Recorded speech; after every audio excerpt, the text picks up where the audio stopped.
L'Orlandina esce con i 3 punti da Messina, batte l'Atletico con un gol del solito Iuculano e si porta in piena zona playoff.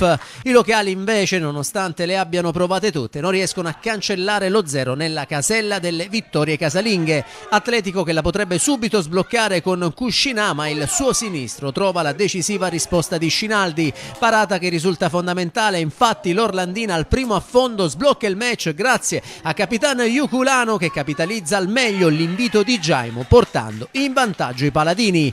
Ospiti che poco dopo avrebbero anche la chance per firmare il raddoppio, ma il destro a colpo sicuro di Lupica è disinnescato sulla linea di porta da Bonsignore.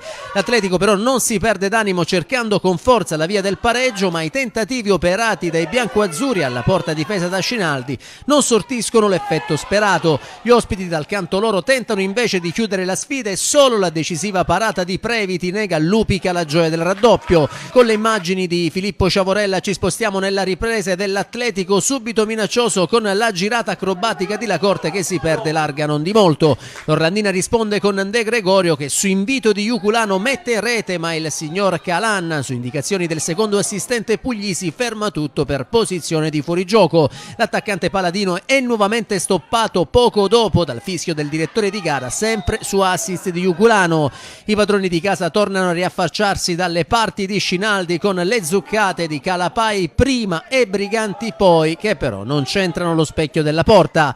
Locali che insistono e questa volta è Lacorte ad essere fermato dal fischietto acese per una presunta posizione di offside sul servizio da sinistra di Farina. Porta che i padroni di casa non trovano nemmeno con la conclusione da fuori area di Briganti. L'Orlandina dal canto suo cerca il raddoppio, ma ancora 3 importanti parate di un super Previti sulla punizione di Ceraolo da sinistra, sulla conclusione da fuori sempre del numero 20 e sulla botta col destro di De Gregorio negano ai biancorossi il possibile gol del 2-0.